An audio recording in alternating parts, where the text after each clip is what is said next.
O tema de hoje é capitalismo e saúde. Primeiro, qual é o roteiro dessa fala para não ficar uma coisa nebulosa? Nós vamos falar um pouco sobre a história da medicina social dentro do capitalismo.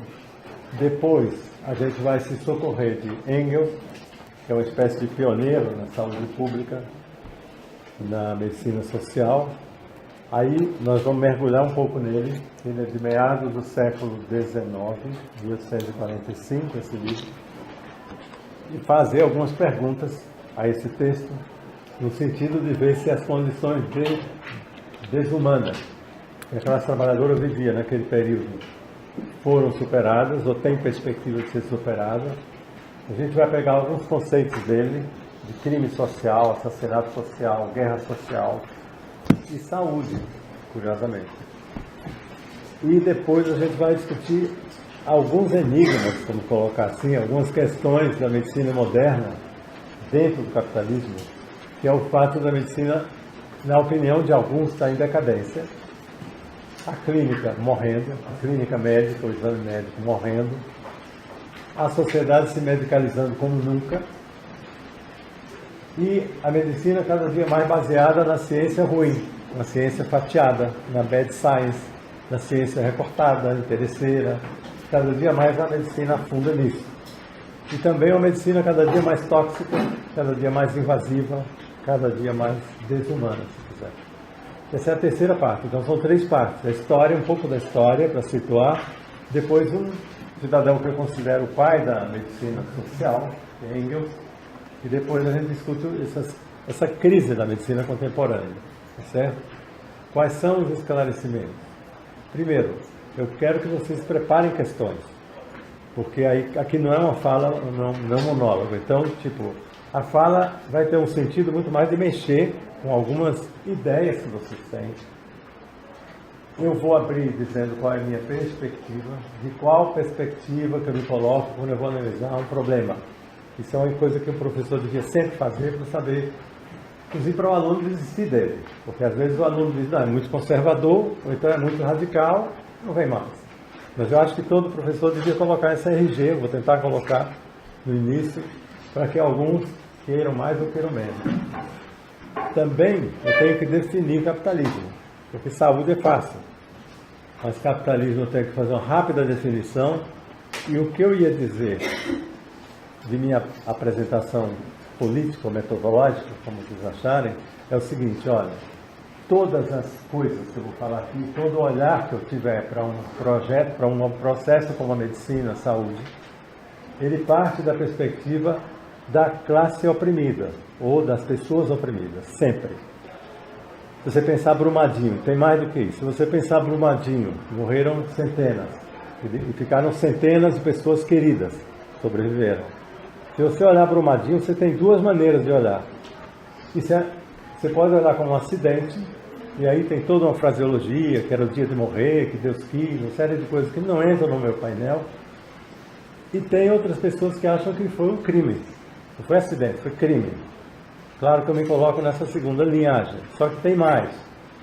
Se você for analisar Brumadinho, a desgraça de Brumadinho, se você pegar o olhar dos que morreram, dos que iam morrer, e o olhar das pessoas queridas, atenção, se esse olhar for transformado em consciência, em discurso, vai ser um discurso contra a ordem.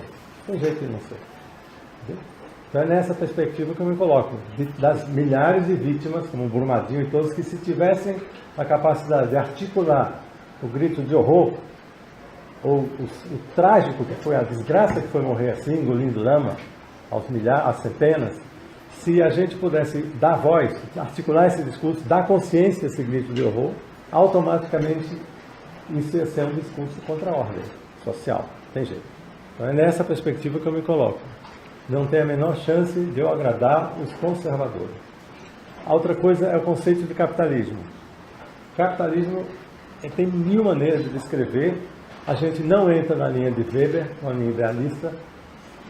A gente entra numa linha mais pé no chão, que significa dizer o seguinte: é uma sociedade típica, que não existiu antes, e eu espero que não exista depois, mas é uma sociedade típica, no seguinte sentido: os trabalhadores se acham livres.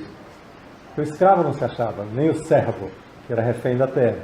Mas nessa sociedade o trabalhador se acha livre e ele só vive, ele só come, ele só vive, só tem a subsistência se ele vender a força de trabalho. Entende essa liberdade de forma dialética. Ele não é livre. Ele é um escravo moderno. Então o capitalismo é uma sociedade de escravos modernos, que são seres humanos que só tem para ganhar o pão, ele tem que transformar a mercadoria, que é a força de trabalho dele, em pão, senão ele morre. Então é uma sociedade massivamente tomada por trabalhadores que só tem para vender a força de trabalho. E essa é uma sociedade onde, se você não tiver nada para vender, você morre. Você só vive porque tem algo para vender. Sociedade capitalista, do dinheiro. No caso do trabalhador, só tem a força de trabalho. Ou ele vende, ou ele morre. Tá certo? Do burguês, do rentista, de quem tem herança, etc, etc. Então, a característica fundamental dessa sociedade, uma sociedade de homens livres, aspas, que para viver tem que vender a sua força de trabalho a quem? Aos donos das fábricas de bancos e terras. O jargão é os donos do meio de produção. Então, uma sociedade onde a multidão, para comer, tem que vender algo seu, a força de trabalho, para os donos, os patrões. O dono da padaria, da gráfica da empresa. Isso aqui, se vocês acharem isso, tem um esquema, que é uma coisa bizarra, eu não vejo, para mim não é uma definição. Para mim isso é a realidade. Se eu não vender a minha força de trabalho, eu morro de fome. Então, uma sociedade baseada na extração de riqueza da força de trabalho, que tem que vender para o patrão, senão morre, é uma sociedade capitalista. Quem manda nela são os capitalistas. E a classe trabalhadora é a razão de existir a riqueza dos ricos. O rico paga um salário merreca e faz um grande negócio. Porque ele tira a riqueza dele, o excedente, desse salário merreca que ele pagou o menor possível. Vocês vão perceber como a medicina se localiza nesse momento da forma mais nefasta possível dentro da sociedade. Nesse sentido que eu estou dizendo.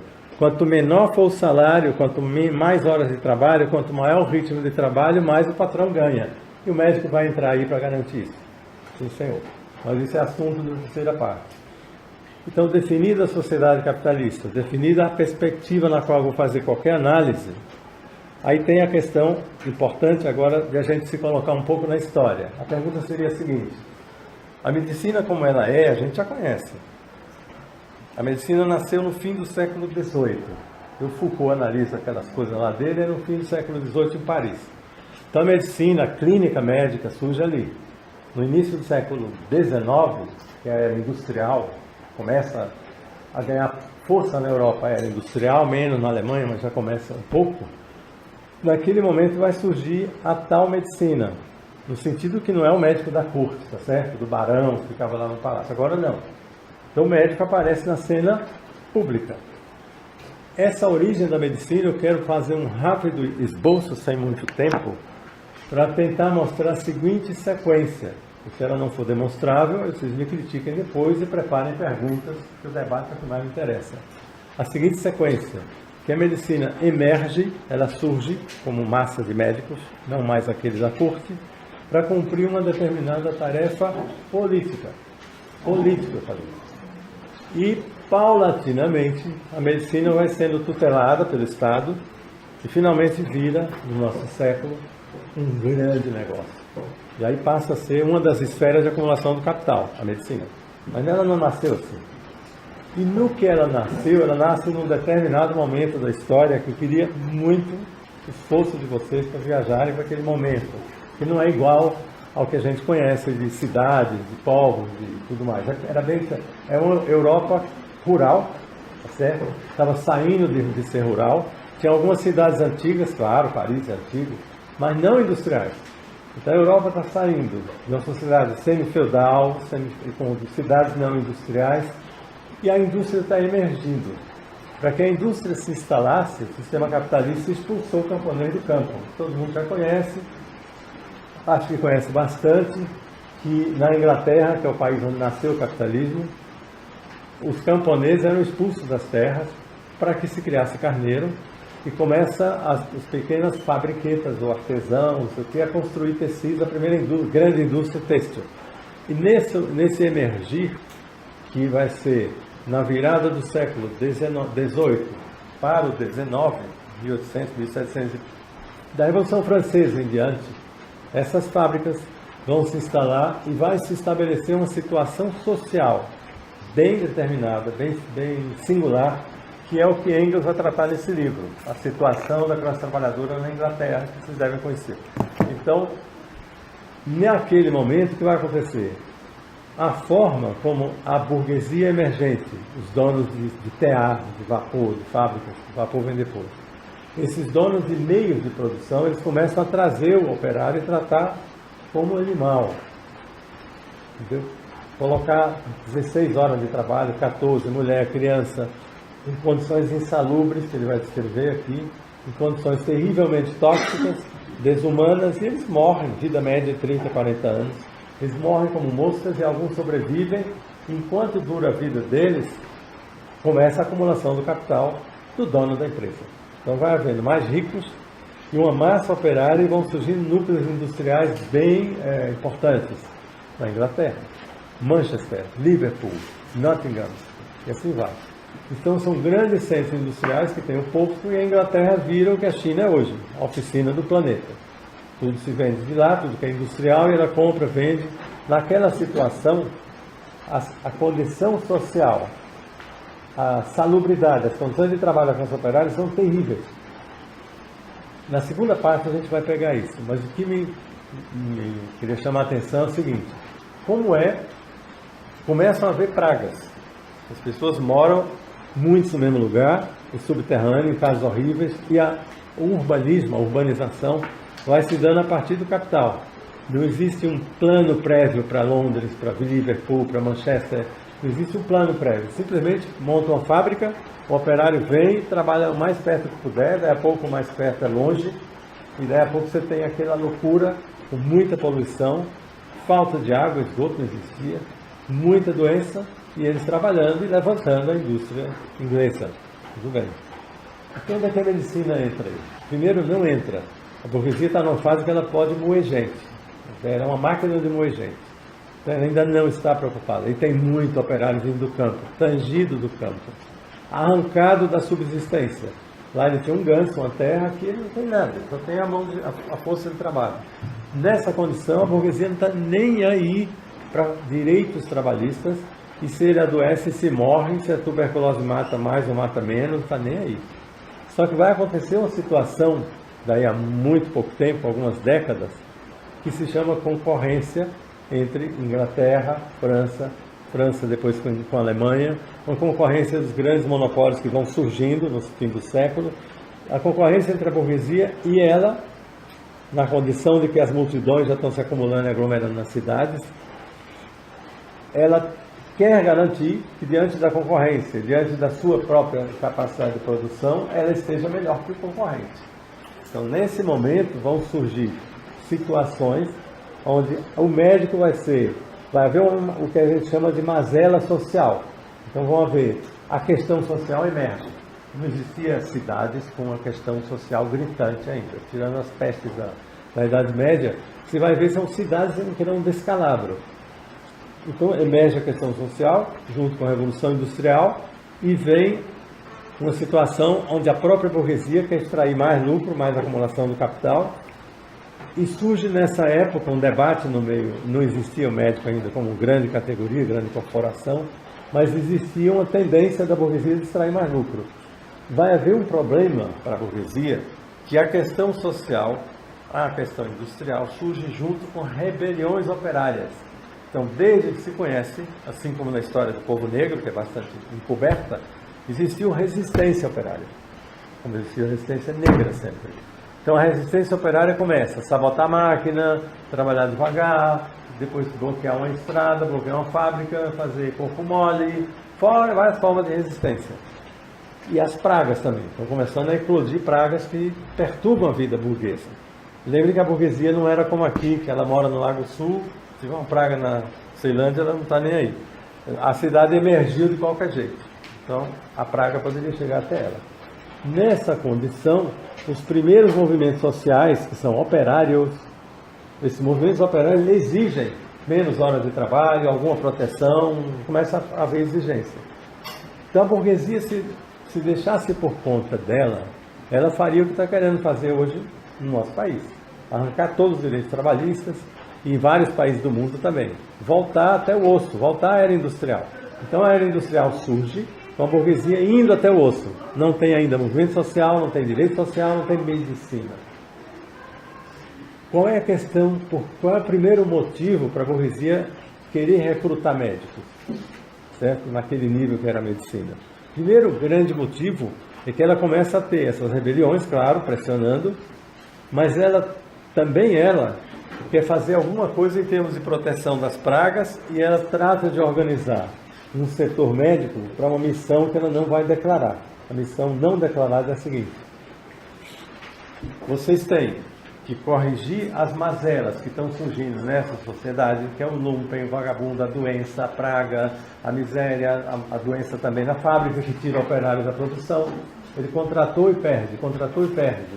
Então, esse descalabro social, o médico é chamado, constrói essas primeiras unidades médicas ou coisa parecida, ou para confinar os pobres, os asilos, os deficientes, os idosos, etc., confinar.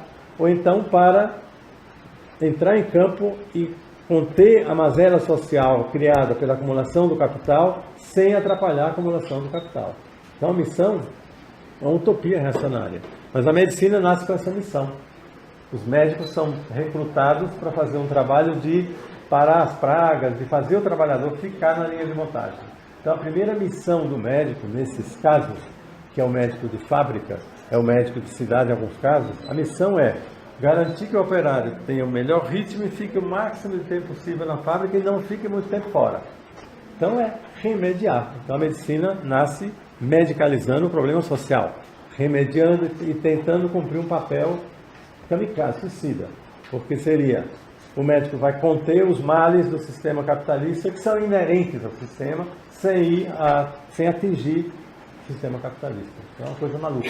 Mas essa é a primeira missão da medicina, é política. Política, não é médica. Médica seria, se a gente considerar a missão médica, seria: o operário está doente, por que ele está doente? Porque a fábrica é insalubre, é infame. Então ele teria que resolver essa parada social, fabril, para resolver a doença. Se ele está com ar sujo, impuro, toxina e tudo mais, seria corrigir isso para a doença cessar. Ele não vai fazer isso. Se não é, o papel do médico não é ser médico, atenção. O papel da medicina não é curar quando ela emerge, é político. É pacificar essa frente operária que está revoltada ou mais ou menos doente, ou saindo da linha de produção, e trazer ela para a ordem política. Então não há ilusão, porque surgiram mitos, vários mitos, 2 ainda são atuais, em torno do médico e da medicina. Um deles é esse, que a medicina pode resolver a questão social, porque uma doença é a questão social caminhando. Então, o mito atual é esse, que o médico pode resolver a doença deixando de ver a questão social. O outro mito, também moderno, que continua vivo, é que o médico tem vontade, tem vocação para curar a sua doença. Ele quer curar a sua doença. É um mito. Quem nos fala é médico, é um mito. O mito daquele tempo é um mito atual. Por quê? Porque se ele quer curar a doença, eu acabei de falar. A doença tem origem ambiental, social. O vírus é mero figurante. Se eu jogar aqui um vírus, só 3 ou 4 vão adoecer. Então, o vírus. Não, você estava propício para o vírus. Então, o vírus é figurante, o micróbio é figurante, tirando as exceções, que eu não vou mencionar.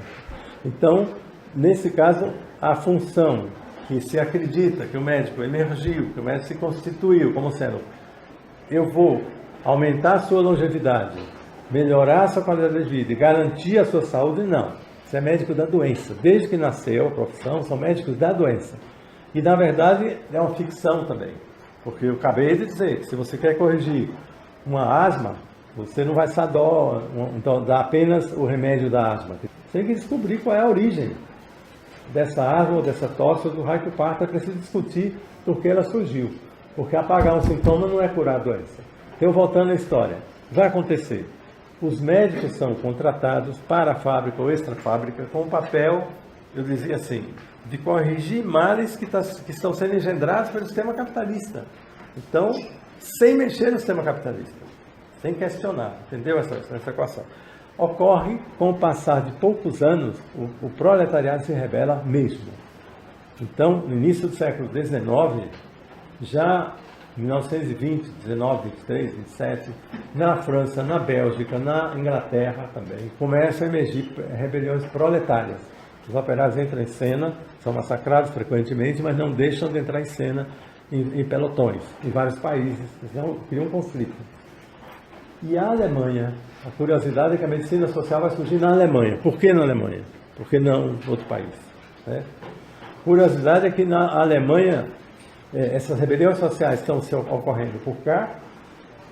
Em 1848, me acompanhe. O que tem a Europa em 1848? A Primavera dos Povos.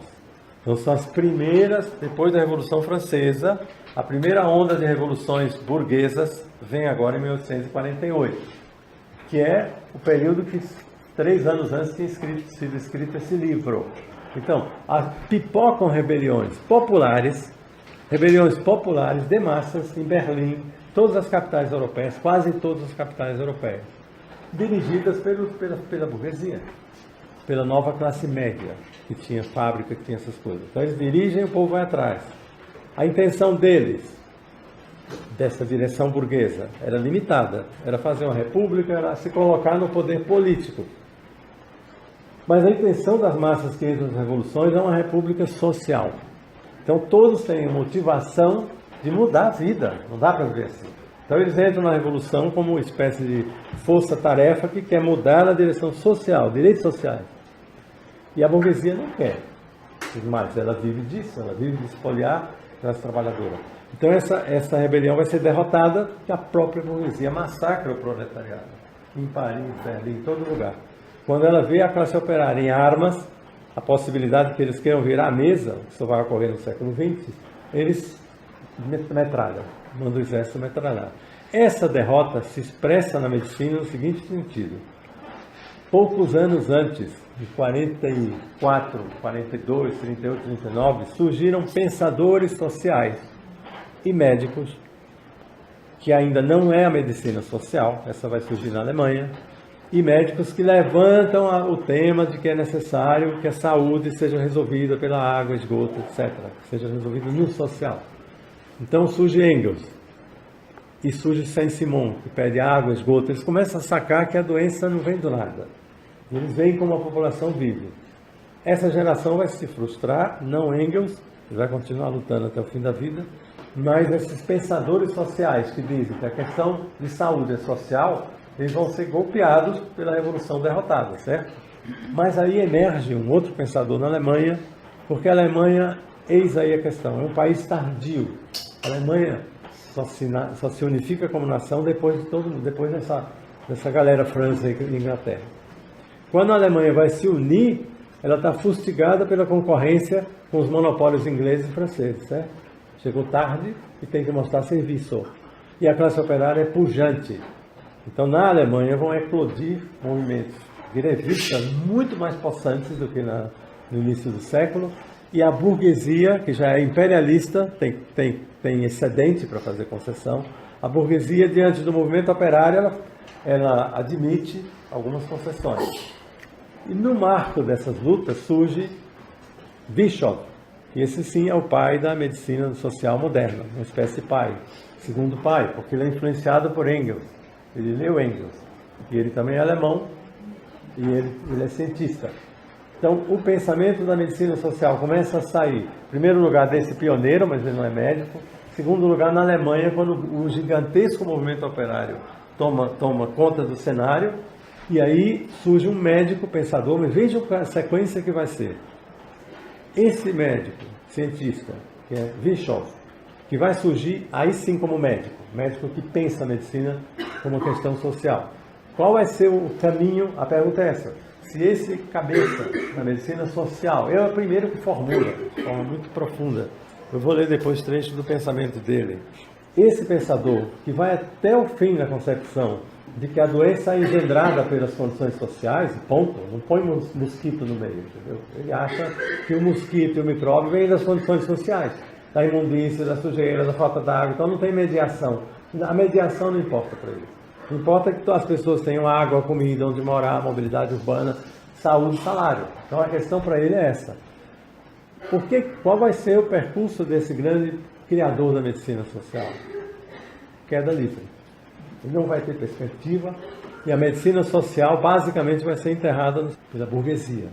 Aí é preciso entender esse desdobramento, porque também ele participou da Revolução Burguesa, em 48, também ele vai virar um deputado depois no parlamento alemão, mas ele concebe o que vai incomodar, porque a nossa terceira parte vamos discutir isso, o que a medicina está em tanta decadência, e a raiz está naquele momento, quando esse grande pensador poderia ter feito uma medicina social e não vai fazer. Então, o que ele incomoda a burguesia, se ele é da área sanitária, um gênio, e se ele somente propõe focar a saúde? Qual é o problema? A burguesia não quer operário saudável? A resposta é não. O que acontece é que ele vai fazer uma proposta que tem, tem dinamite, porque ele propõe uma série de coisas do tipo: o operário não pode ter saúde se a fábrica é insalubre. O patrão não pode ouvir isso.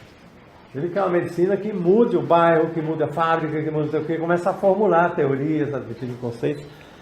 Ele é fustigado muitas vezes, mas ele continua e aí ele vai girando para a medicina, vira um formulador de medicina social, mas ele deixa de ser um combatente político.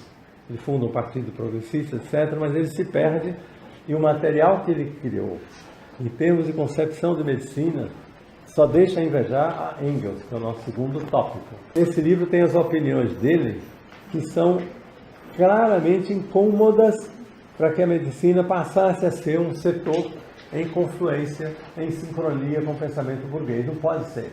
Porque, veja só, que é outro tema. A burguesia quer do operário couro, ela quer tirar o máximo de horas. Ele queria que o operário, e menos veneno, ele queria o contrário. Então a medicina social é como se fosse natimorta. Depois vão surgir pensadores no século XX, na Alemanha novamente, vão vir alemães para o Chile, vão fundar um ramo da medicina social no Chile, vão vir para o Brasil, vai se disseminar com Allende, uma série de pensadores da medicina social. Tudo bem, mas já é peixinho pequeno. Já não é a medicina social no argumento de Engels, de jeito nenhum, vocês vão ver. Já é uma medicina social reformista, de fazer melhoras, de gestão, de recursos, de fazer a comunidade participar, não é deliberar, participar. Então surge uma degradação do que seria a medicina social, que ele propunha naquele momento, que a Europa estava em convulsão, a classe operária nascendo e a burguesia fechando o terreno. Qual vai ser a grande sacada da burguesia para parar o pensamento da medicina social, que diz que tem que despoluir a fábrica? A grande sacada da burguesia é o que se chama o Estado ampliado. Gramsci chama Estado integral, Estado ampliado. Você tem a fase da burguesia liberal e rapidamente a classe operária se organiza. Então surgem organizações operárias, na Inglaterra, mas sobretudo na Alemanha e também na França. As organizações operárias são potentes, criam seus partidos socialistas da Segunda Internacional, e a burguesia integra eles do Estado. A maioria das organizações operárias europeias são cooptadas pelo grande capital imperialista, que tem um excedente, que cria uma aristocracia operária e que coopta esses grandes partidos. O Partido Socialista Alemão era o mais forte do mundo. Foi o que matou Rosa Luxemburgo. Foi o que entrou na guerra ao lado da burguesia alemã. Mas no século que nós estamos falando, a medicina social eram os grandes partidos que vão... Não é que eles se transformem em agências do Estado, atenção, nem ministérios. Mas os sindicatos desses grandes partidos, que têm a massa operária, todos eles vão funcionar tendo o mesmo fim, os mesmos fins do Estado. Eles não são mais contra o Estado. Eles começam a pensar com a cabeça da burguesia. Não, tá bem, então uma lei, outra lei, uma série de coisas. Então, assim vai acontecer com alguns organismos de saúde.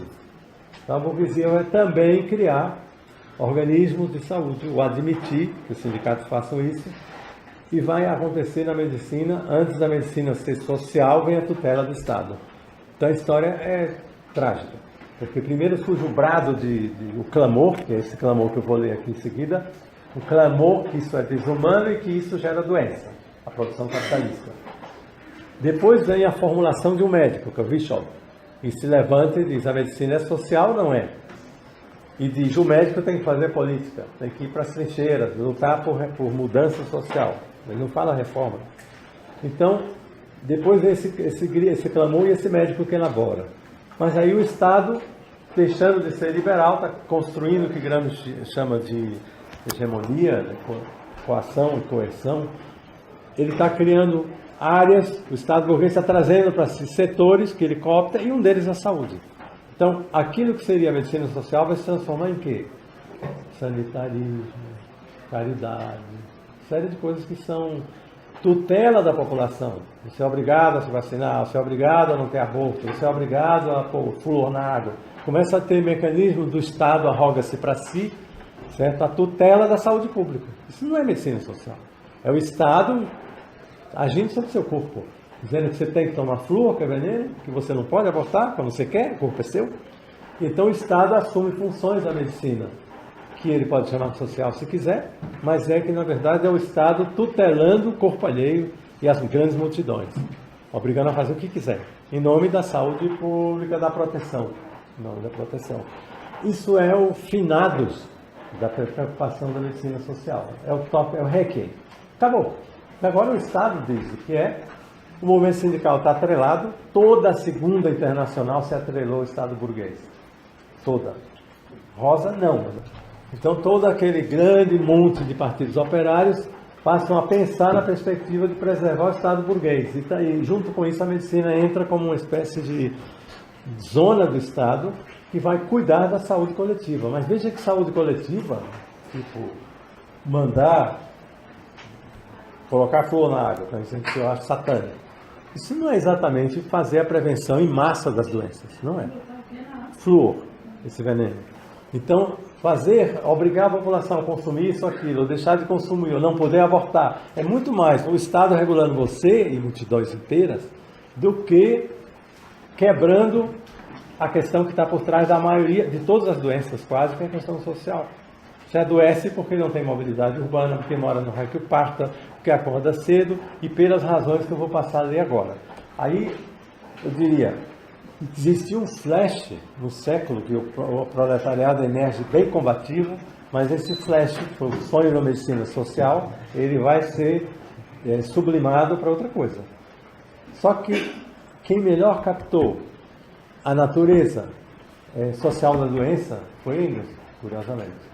Engels trabalhava numa fábrica em Manchester, na Inglaterra, que era a berço da indústria inglesa, Liverpool. Engels era filho do patrão, digamos. Ele era uma espécie de gerente, onde o dono da fábrica era o pai dele e o outro tinha 2 sócios. E Engels foi mandado pelo pai para trabalhar em Manchester. E acontece que ele já tinha uma formação, uma sensibilidade social acima do normal. Ele já tinha uma formação de ser contra a opressão, já tinha escrito um pequeno texto sobre economia política, uma crítica à economia política, absolutamente genial, segundo Marx. E esse jovem, de 24 anos, vai ficar na fábrica, vai enfiar a cara do chão de fábrica, pegar os relatórios do governo, pegar os documentos oficiais, e em um pouco tempo ele constrói esse livro, publicado em 1845. Agora eu vou ler trechos para vocês, fazendo o seguinte desafio. Nós estamos falando de uma medicina, como a medicina deveria ser integrada à preocupação social. Pega aqui o pensamento do Virchow. Dizia o seguinte, Virchow falava da seguinte forma, vê como isso é contemporâneo, ele dizia, veja só o que é um pensador, um médico pensando na doença como uma questão social. Ele diz, você está falando dos ricos, que vão para a lareira no Natal comer maçã assada. Os ricos deviam se lembrar, durante o inverno, quando eles se sentam em cima da sua lareira e dão maçãs do Natal para seus pequenininhos, que eles deviam lembrar que os carregadores e os braçais que trouxeram o carvão para a lareira e as maçãs para os filhotes morreram de cólera. E é muito triste que milhares sempre tenho que morrer na miséria para que algumas centenas possam viver bem. Bishop, se conhecerem algum médico que pensa assim, hoje eu vou querer conhecer, vai ser um prazer. Depois, estou exagerando, dentro se tem médicos honrados e revolucionários, atenção, estou tentando fazer uma coisa meio gráfica. Aí ele diz, ele quem? Bishop, mesmo com as melhores motivações, médicos trabalhando entre os pobres, não tem possibilidade nem potência para mudar as condições sociais que impulsionam as doenças, que promovem as doenças. Por essas razões, é ingênuo, diante da saúde pública, pensar que isso pode ocorrer sem a luta por mudanças sociais básicas, transformações sociais básicas. Nossa política era muito tolo pensar que trabalhadores de saúde pudessem conseguir prevenção apenas com suas próprias mãos dentro da esfera médica. Claro que a questão médica é essencial, mas é uma responsabilidade do Estado. E ele dizia, a obrigação do Estado é incluir e garantir emprego para todos os trabalhadores aptos. Então ele pensa saúde e emprego juntos, não separa. Somente garantindo emprego, os trabalhadores poderiam obter a segurança necessária para terem uma boa saúde. E quanto aos deficientes físicos, eles deveriam ter a correta compensação pública, estatal. Depois disso. Agora, essa final, essa aí é para marcar que ele disse. A medicina é uma ciência social. A medicina é uma ciência social. E a política não é nada mais do que a medicina em larga escala. Então, a gente vai pegar em Engels alguns trechos. Eu faço questão de quem conhecer, ouça de novo com atenção, com o seguinte desafio. Vejam, observem algumas coisas. Uma, o conceito que ele dá de uma sociedade em guerra, do próximo contra o próximo. Uma sociedade como é que eles chamam? Onde as pessoas são atomizadas, terminam lutando umas com as outras e se transformam numa sociedade doente. Ele vai definir crime social também. Então, Brumadinho é um crime social. Ele vai definir por que é crime, mas por que é um crime social. Esse conceito é importante reter. Depois, agora, o que me interessa muito, muito, é que a profundidade com que ele vai falar da vida do trabalhador, o âmago do trabalho, a monotonia, a repetição até o fim, tempos modernos, só que agora com muito mais cores. A forma que ele tem de viver, a falta de esperança de sair desse emprego, de mudar de função, a falta, a desesperança de que possa perder esse emprego, é dialético. Ele não quer perder o emprego, mas ele, estando no emprego, é absolutamente monótono esse tipo de trabalho. Mata o lado humano que ele tem. Ele vai fazer essas descrições, vai chegar até a doença mental. Para um pensador do século XIX, eu acho que está mais atual do que alguns pensadores desse tempo quando vão explicar a doença mental. Primeiro veja o que ele fala da condição da classe operária. Diz assim, o proletariado é desprovido de tudo. Quando eu estiver falando do proletariado, pensem os terceirizados, os que limpam rua, fazem café, que levam Brasília nas costas, não os que estão nas costas dele. Aí, proletariado é isso. A proletariado é desprovido de tudo, entregue a si mesmo, não sobreviveria um único dia, porque a burguesia se arrogou o monopólio de todos os meios de subsistência. Não tem mais a rocinha dele. Só pode obtê-lo dessa burguesia. A burguesia é a dona dos meios de produção e das padarias e tudo mais, cujo monopólio é protegido pela força de Estado. Eis porque o proletariado, de direito e de fato, é escravo da burguesia. Dispõe sobre ele de um poder de vida e de morte. Ela lhe oferece os meios de subsistência, certo? Que é o salário. Mas em troca de um equivalente, entre aspas, que é o seu trabalho. E chega ao ponto, aqui é como é que se chama? E chega ao ponto de lhe dar a aparência, ou seja, de conseguir enganar a aparência de agir segundo sua própria vontade. O operário pensa que ele, operário, age segundo sua própria vontade. Ele é livre. De estabelecer livremente um contrato, como se o proletariado fosse autor do próprio destino. Bela liberdade que deixa ao proletariado como alternativa a aceitação das condições impostas pela burguesia, a chance de morrer de fome, de frio, de deitar-se nu e dormir como um animal selvagem. Belo equivalente. Ele está chamando o salário de equivalente, entre aspas. A guerra social que ele fala, o que ele vai fazer? Ele vai fazer o seguinte, vai pegar 2 jornais de Londres e vai descrever na parte policial do desastre o que acontece em Londres e Manchester, sei lá, durante um dia, 2. E aí a narrativa dele, a gente tem muita familiaridade com ela, com exceção de que hoje as barbaridades são maiores, mais frequentes e mais numerosas. Mas até parece uma coisa ingênua, tipo uma época ingênua.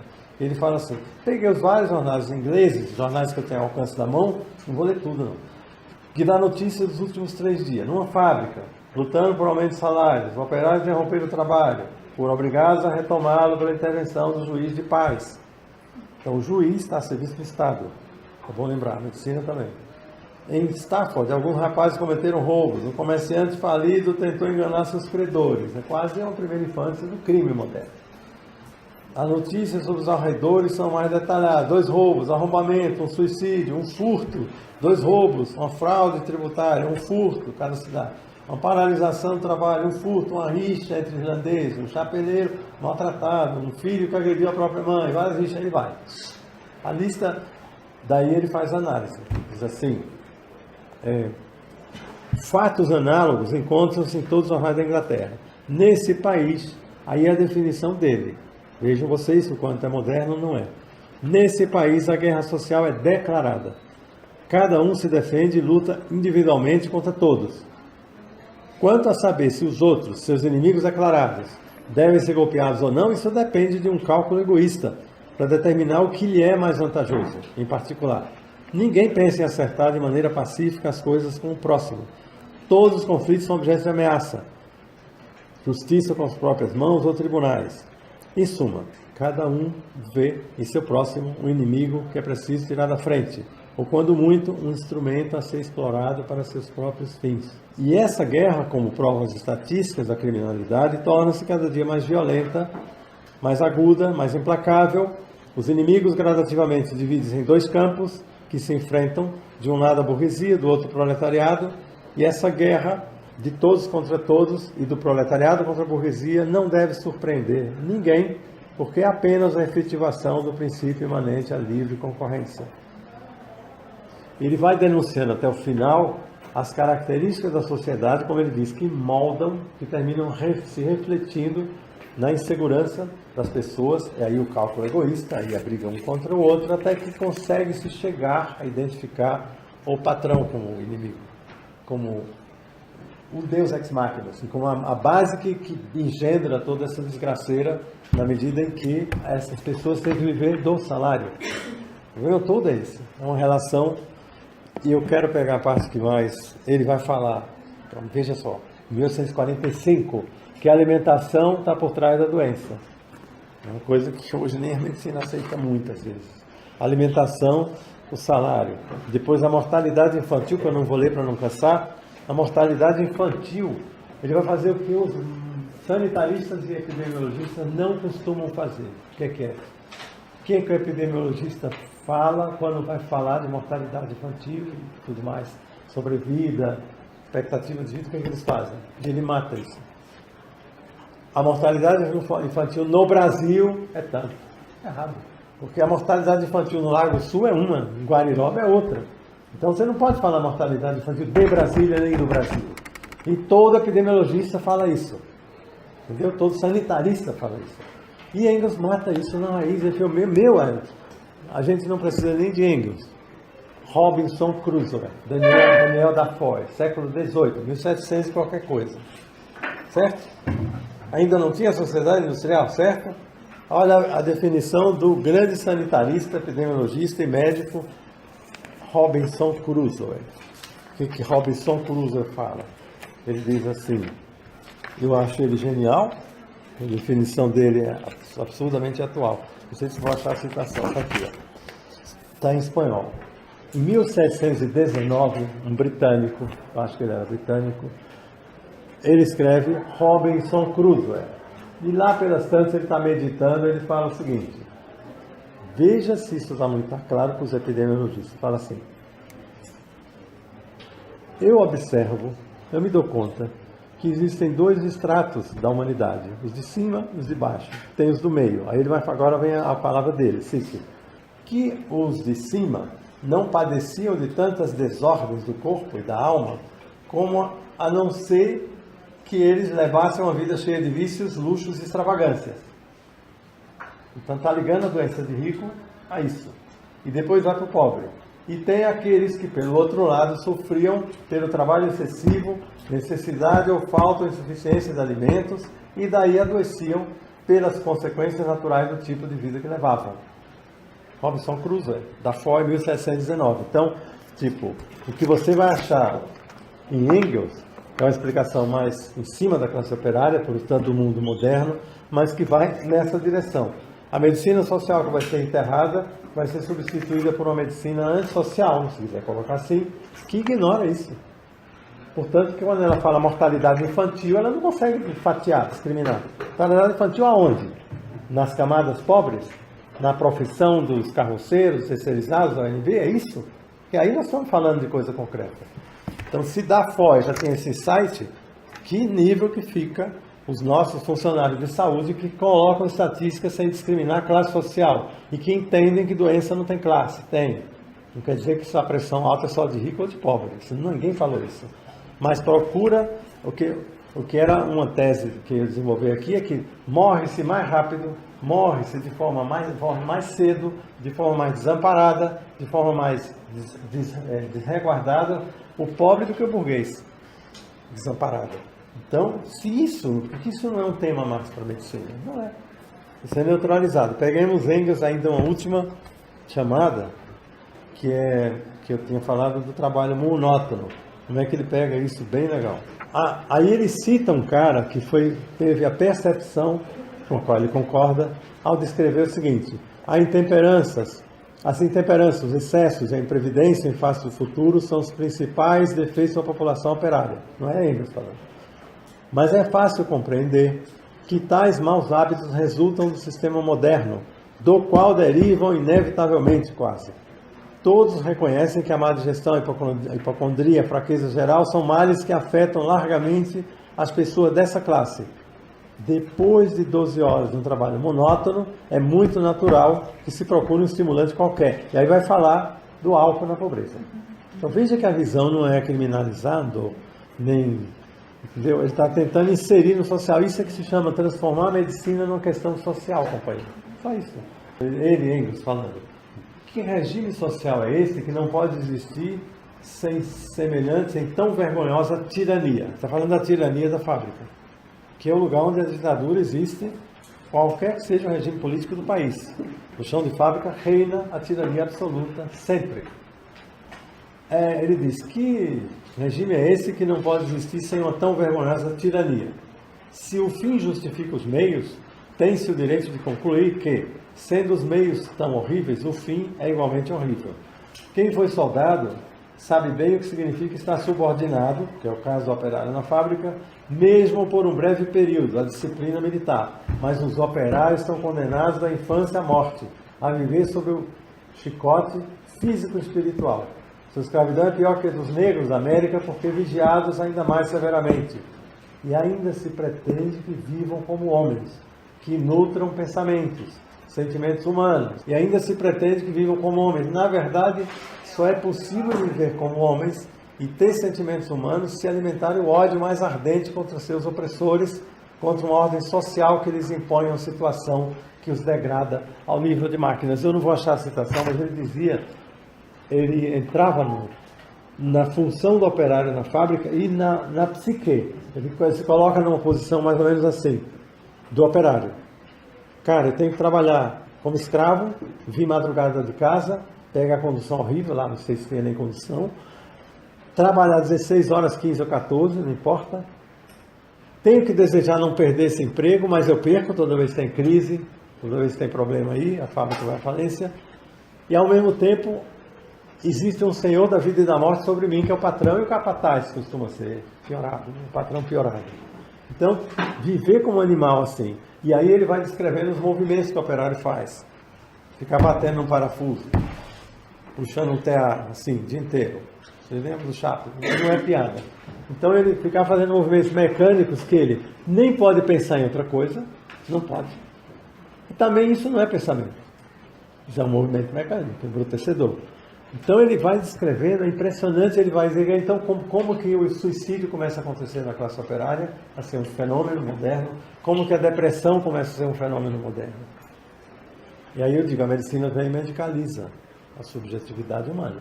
Então como que o papel do médico não é trazer o operário para a produção, não é aumentar a mais-valia, é só fazer a equação algébrica. Eu pego de Engels para fazer a discussão seguinte, que é assim, em que medida, a seguinte é a última, é sobre a medicina, mas a de Engels é assim, em que medida criou-se um novo horizonte? Isso é coisa do passado. Porque a primeira resposta fácil que eu ouço é isso no século XIX. A descrição que eu não pude ler aqui. Isso é o século XIX. Porque moram vários numa casa, entendeu? Porque a casa no sótão é uma caverna, porque a casa não tem nada, porque não tinha esgoto, porque não tinha água. Isso é século XIX. Isso foi na infância do capitalismo. Eu pergunto, sim? O que a gente vive é mais e melhor? É menos e melhor? É isso? A gente vê o mundo assim? Que agora a classe operária está bem. Que isso foi uma relação superada. A pergunta é essa. O primeiro elemento de resposta é qual é a relação que o terceirizado ONB tem com a vida? É o salário. A relação não mudou. E ele perde por telefone. A reitora ligou e demitiu 800 por telefone da USP. Se o emprego dele não vale nada, se ele depende desse emprego para viver, como é que eu posso falar que 12 milhões e meio de terceirizados no Brasil são um elemento passado que não assim, que a Revolução Industrial, que o capitalismo das origens sumiu. Como sumiu se 12 milhões e meio são terceirizados? Ganham o pior salário. Aí dizem, não, mas tinha acidente do trabalho, porque ainda não existia medicina do trabalho. Eles falam assim. E porque ainda não existia a sofisticação da indústria moderna, que não tem tanto vapor, não tem tanta maluquice como no século XVIII. Será? Aí eu digo, de 2013 a 5 anos, foram 14 mil mortos em acidentes de trabalho no Brasil. Dá um cada 3 minutos. Então, a cada 3 minutos que a gente passou aqui, morreu um companheiro num trabalho qualquer. Dos que morrem, são 14 mil, dá 2 mil a 3 mil por ano mortos. Dados subavaliados. Subavaliados. Tem que entender que isso não é o dado real. O dado real é muito maior. Se são 2 a 3 mil que morrem por ano, morrem, eu falei, milhões ficam lesados. 2 a 3 mil que morrem, tá certo? Desses, 3 em cada 5 são terceirizados. Então é o proletariado moderno. É o trabalhador precarizado. Então isso não é um fenômeno do século XIX. Tá certo? O que ocorre hoje é que com o desenvolvimento industrial, do padrão de vida, uma série de revoluções e pressões sociais que ocorreram para exigir a CLT, isso é tudo que o Getúlio teve que admitir, porque tinha guerra civil em São Paulo, em Porto Alegre, vão lembrar. Essas concessões existiram, mas não é só isso. É que essas concessões para a classe trabalhadora moderna são outras. A ambição, a demanda deles é outra. Não dá para comparar o operário industrial do século XVIII, 1840, com o de hoje. Precisa ter um celular sim ou sim, certo? Precisa ter mobilidade para o trabalho, sim ou sim. Precisa saber ler, sim ou sim. Então começa um computador, por que não? Então começa que uma série de coisas são absurdamente necessárias hoje que não eram antes. Então a relação continua sendo salarial e a fração do salário que vai para uma demanda nova é maior, certo? Inclusive o plano de saúde. Então hoje você tem que pagar o plano de saúde, tem que pagar o celular, tem que pagar a água, a luz. Então uma fatia do salário maior é confiscada por outros burgueses. E você continua dependendo do salário, e se vier tempo ruim, você vai para a rua da amargura. Tá? A margem entre o trabalhador, da base da pirâmide, maioria, e o mendigo, indigente, vagabundo, e morador de rua, é tênue nas grandes cidades. Então, só se você quiser embelezar o capitalismo, você vai dizer que mudou muito. E a pergunta é, qual é a perspectiva de superação dessa condição que o Engels diagnosticou aqui? Há horizonte de que isso vai melhorar? A pergunta é essa. Se o mundo está em crise econômica, e se o sistema não deixou de ser capitalista, e se ele é mais tecnológico. Chamam de desemprego tecnológico. É mentira, mas é desemprego que não é a máquina que criou, mas o patrão. Se a máquina é melhor, ele podia contratar mais gente, menos horas. Resolve o desemprego. Mas não é do interesse do burguês fazer isso. Então ele demite. E chama de desemprego tecnológico. Aí eu quero pegar essa parte, depois de Engels, para lançar a seguinte questão. Tudo bem que a gente viu que na história a medicina social não emplacou. Não emplacou.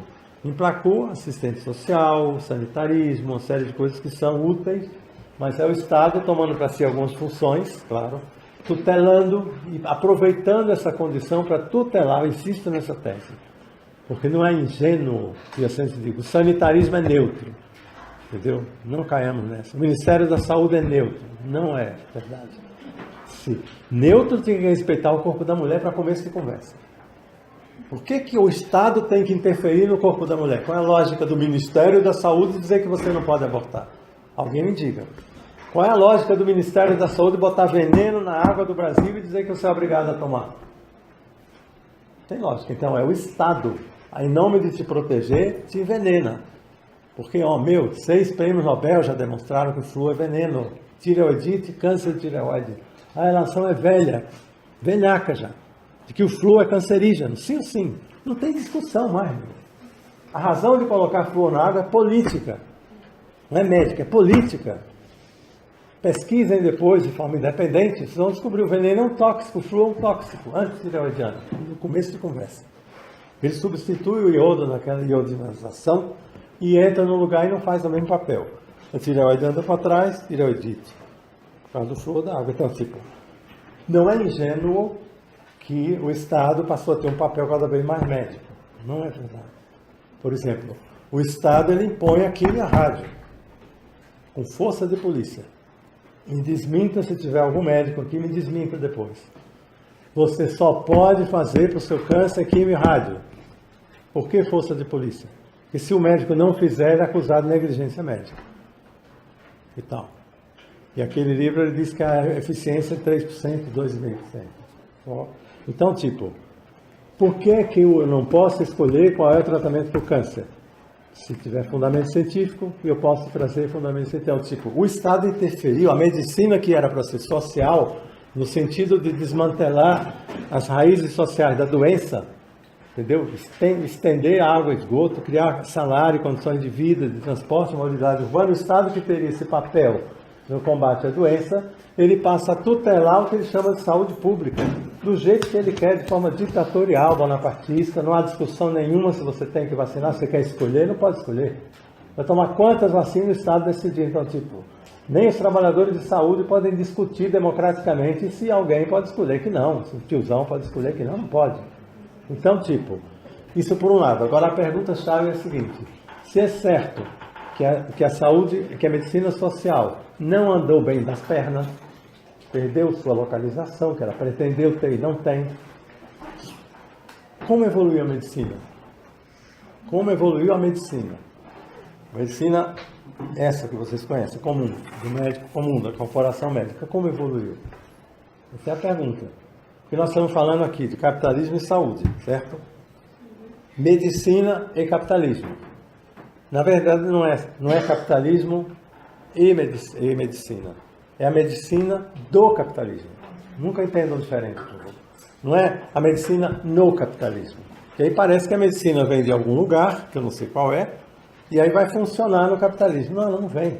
Ela é engendrada pelo capitalismo. Quem conhece o relatório Flexner, quem conhece o Rockefeller, a história da medicina americana, copia e cola para o Brasil, está careca de saber que foi engendrada a medicina pelo capital. E não o contrário. Existe uma medicina que se desenvolve no capitalismo. Ela é forjada, está no DNA da medicina, que ela é uma medicina do capital. Se outro país copiou, não muda a essência do problema. Então a pergunta é assim: como andou essa medicina que não virou social?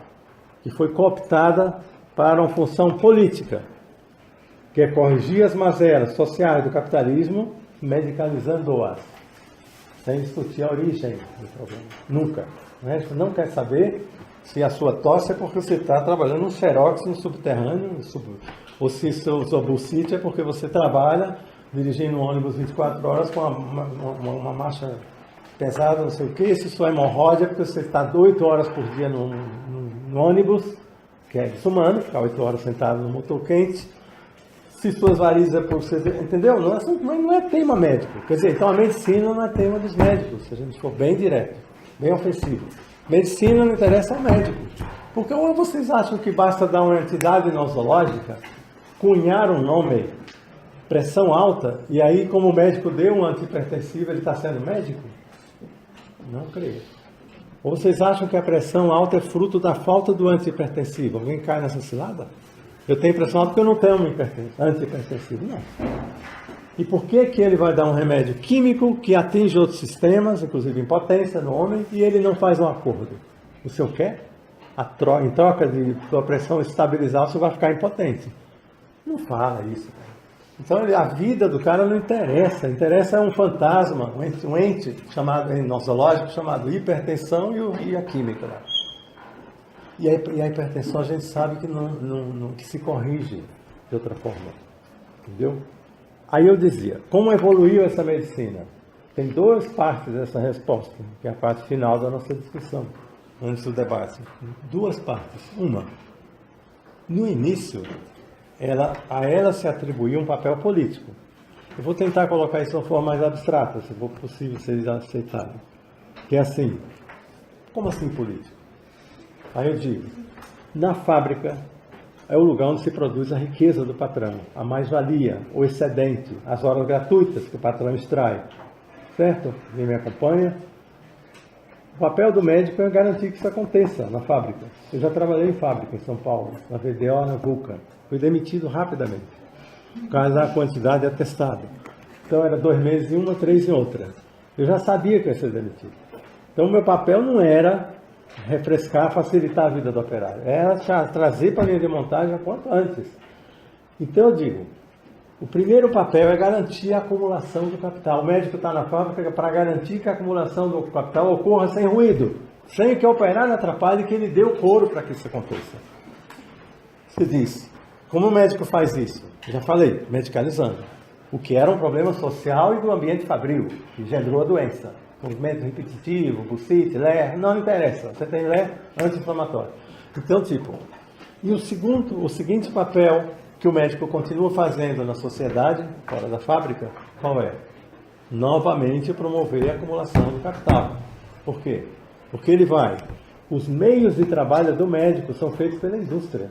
E hoje, com a medicina nuclear, ressonância, tomógrafo, isótopo, tudo é altíssima acumulação do capital. São bilhões fazer isótopo, esses trecos. Essa medicina suja, ela foi apropriada e é produzida, esses meios de trabalho do médico, equipamento, etc., remédios, etc., são uma puta indústria. Big Pharma, a indústria de equipamentos nucleares. Pois é, o médico fomenta a acumulação do capital nesse setor sensível do grande capital. Segundo, o médico fomenta a acumulação do capital nas mercadorias de saúde que ele manda comprar. Mercadorias de saúde é tudo que você imaginar. Na medicina ortomolecular, com isso que sobra. Mas nas outras medicinas também. Ou o senhor faz isso, vai ser legal. Então, o médico está promovendo a indústria de mercadorias de saúde, não de bens coletivos, bens individuais. Você cuidar da saúde individual é um processo social, todo mundo sabe, mas o médico manda você comprar um bem individual. Uma mercadoria de saúde, mas não um bem coletivo, que seria desejável em outra situação. E, finalmente, o médico, na hora que a gente fala que a burguesia acumula capital o tempo inteiro e que o médico é parte disso na fábrica, eu tenho que dizer que ele é parte disso de uma forma indireta e mais cruel. Qual é a forma indireta da medicina moderna se colocar dentro do processo da acumulação do capital? Vocês já sabem. O médico, a medicina como ela vai entrar em campo para impedir que haja custos na acumulação do capital quando um operário estiver doente, quando o operário pedir para ir no médico. Ela vai cortar, a medicina corta custos. Como é que ela faz? Impede, não é só que o que eu falei de dentro da fábrica, tá certo? Que você devolve para a linha de produção mais rápido. Não é só isso, não. É muito mais profundo e mais sinistro, se quiser chamar assim. Não é intencional, nenhum médico faz isso por intenção. Mas o processo social perverso é o seguinte: o médico se localiza dentro da sociedade burguesa de tal forma que ele não interfere nos fatores da doença. Mas agora eu estou falando mais amplo. Ele não vai, isso também ele é demitido, só vou avisando. Se você der um passo adiante, não é? Por isso é culpa individual. Se você der um passo adiante, interferir no fator de poluição do ambiente de trabalho, é claro que vão colocar outro médico. Então, por isso que a medicina termina sem analisar médico A ou B. A medicina termina se inserindo como um fator que impede que haja qualquer lesão na acumulação do capital por causa de custos.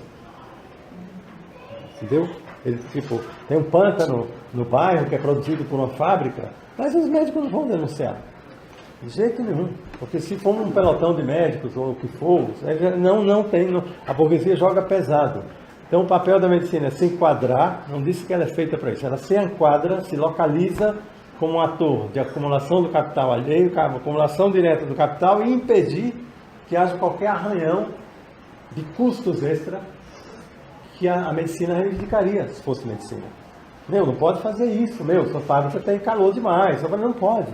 Então é outra forma de favorecer a acumulação do capital. E finalmente, se a gente perguntar como é que a medicina pós-era do debate social evoluiu, aí tem uma peça que torna a situação inexorável. Sem remédio no marco da sociedade capitalista. Qual é? É que a medicina, como eu já disse, virou ela própria uma esfera de acumulação do capital. Isso eu já falei lá atrás. A medicina é uma esfera muito alta de acumulação do capital. Então os médicos são sócios de uma determinada esfera da economia muito pujante, muito potente. Mamografia é uma indústria.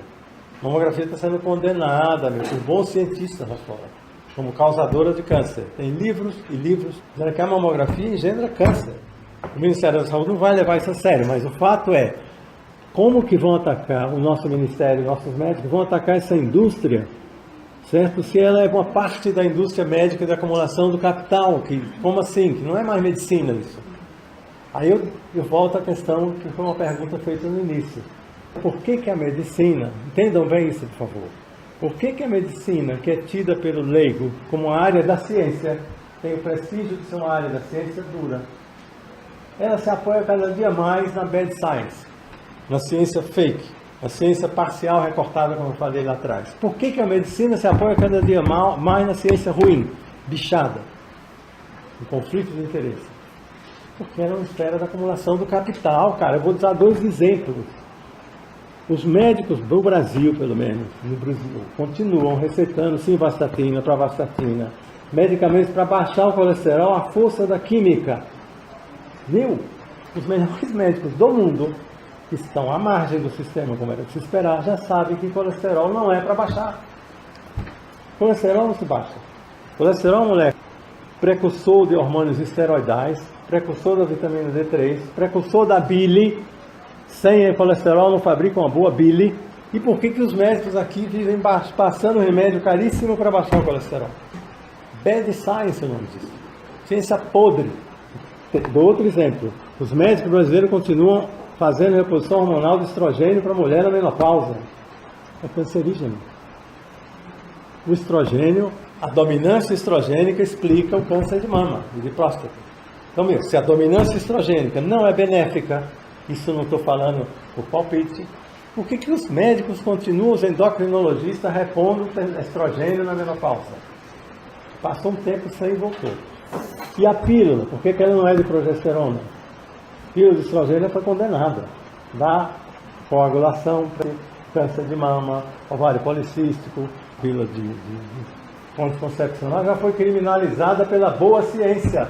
Por que a medicina brasileira e outras continuam se baseando na má ciência? Então, por que a medicina brasileira continua nesse caminho de que a mamografia é inócua? Eu lhes garanto que, se vocês lerem, vão ver que não é. The Mammogram Myth. Leiam esse livro. E dezenas de outros. A mamografia não é ciência fake. Então a medicina está em decadência, doutor? Sim. Porque ela virou um grande negócio. A explicação é simples mesmo. Não precisa de viagem sociológica. Se a medicina própria virou uma esfera da acumulação do grande capital, não é capital de padaria, não, do grande capital, bilhões e bilhões, ela vai querer vender a simvastatina, sim, e manter o mito de que o colesterol é do mal. Ela vai querer Vender o Ipurã, sim, e manter o mito que o Ipurã cura hipotireoidismo, que já foi destruído na medicina científica.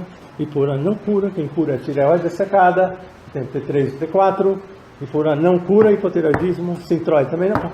A medicina foi assimilada pelo grande capital. Ela não é mais assim um elemento neutro na sociedade civil, não. Ela é um negócio, com isso na cabeça. A medicina é um grande negócio. Então, se você acha que não há conflito de interesse entre um grande negócio, fazer propaganda do seu negócio, empurrar o seu negócio em nome da sua saúde, aí eu digo, é ingenuidade. E depois é o seguinte, eles não deixam que o debate aconteça. Eu não posso, já fui em congresso médico, eu não posso falar isso que eu estou falando aqui. Deveria deixar falar, né? Deveria deixar falar. Que tipo assim, mas o que você está dizendo? Que a pílula tinha que ser de progesterona? Sim. Aí é saudável, rejuvenesce e não tem efeito sobre a coagulação sanguínea e nem dá câncer. Previne. Então por que não fizeram a pílula de progesterona? Porque não dá patente. O estrogênio, o etililstradiol dá patente. A progesterona não dá. Você fabrica de boa e se vende sem patente. Então então você está dizendo que a propriedade industrial, que a acumulação do capital é a primeira preocupação da medicina? Eu digo sim, a primeira e a última. Porque o que ocorre é que se a gente não vai fazer isso aqui, mas se fosse um dia para discutir zilhões de exemplos de como a medicina está cada dia mais apoiada na bad science, na ciência podre, fake, isso é verdade. Acredite se quiser. E essa honorabilidade da corporação médica é para inglês ver. Então, toda a honorabilidade, ele te pede uma tomografia em um segundo, como quem pede um copo d'água. A tomografia é igual a 600 chapas de raio-x. Então, sua tireoide, sua hipófise vai receber 600 chapas de raio-x porque o cidadão resolveu fazer um check-up do seu cérebro, do raio que passa. Então, o que eu estou dizendo é isso, que a história da medicina, para finalizar o último tópico, a história da medicina moderna está dizendo o quê? Que como ela não seguiu o caminho da medicina social, porque ela bate e quica, né? Ela vai resolver o problema social, ela não se propõe a isso, nem a denunciar. Então ela enveredou pelo caminho natural do capitalismo. Num nível ela foi tutelada pelo Estado, o Estado assume o sanitarismo, essas coisas todas, a caridade, e aí entra com a missão de proteger, faz essas barbaridades, das quais eu só citei algumas, como obrigar você a tomar flúor na água. Então o Estado se arroga monopólio da saúde pública e não discute que, anteontem estão morrendo 1000 já no Congo Democrático de Ebola, e ninguém discute que não come ovos, não come leite, não come queijo, não tem carne, não tem onde morar, não tem onde dormir. Isso não é tema. O tema é quando chega a vacina, que é uma das maiores indústrias do mundo, porque o governo que compra é cativo, compra milhões. Então, por que não pauta a falta de ovos, de leite, de carne, entendeu? Para esse povo que está sendo vítima de um vírus que mata 5 em cada 10 de hemorragia. Então, porque a pauta da medicina, companheiros, ela mudou, ela não é medicina social, não chegou a ser, e ela entrou, aí funciona como a esfera da acumulação do capital. O papel da OMS é fake também, porque ela autoriza uma série de crimes também. Entendeu? Não há inocente nessa história. A ONU não é inocente quando ela manda invadir um país. O imperialismo yankee invade um país. E a ONU? Que ONU? Então a gente precisa discutir, eu acho, que a relação entre capitalismo e saúde, ou entre medicina e capitalismo, é uma relação promíscua. Não pode ser benéfica.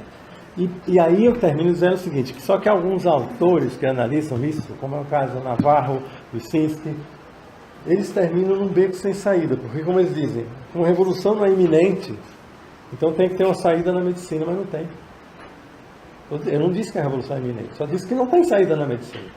Para ser honesto, eu tenho que dizer que não adianta, não é um problema de gestão, não é um problema gestão, não é de digestão, não é um problema da gestão, nem é um problema dos recursos. Não é. Porque países com menos recursos fizeram uma bela na saúde pública, fazendo esgoto, comida, etc. E a relação entre a vida social, a vida fabril, a alimentação e a doença é direta. É absolutamente direta. Você come menos, tem povos que só comem para matar a fome. A população baseada no arroz, no milho, eles só estão matando a fome. Mas aí tem doenças crônicas, diminui a estatura, são povos desnutridos crônicos. Porque arroz e milho não pode ser base da alimentação humana, não são herbívoros.